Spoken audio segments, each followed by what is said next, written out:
Mùa tài nay bao dung thành của nhẹ tình hôn thành giang tia thành Giêsu thành sinh linh chiếu nhẹ mình hô chia giờ chung nhẹ mình buồn chẳng miền hiu tu Giêsu nhẹ mình mùa chan chan nhớ mang gì to chia tình hôn tình Giêsu nhẹ mùa ta chia tình hôn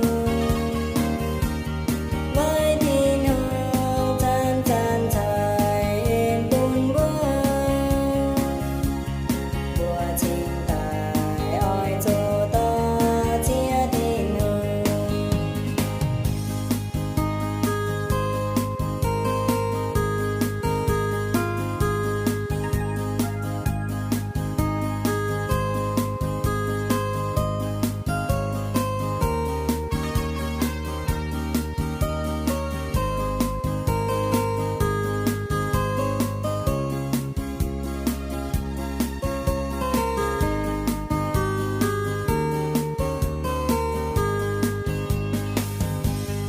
mùa tài nay bao dung thành của nhẹ tình hôn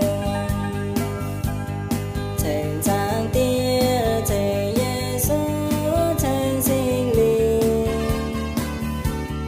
chiếu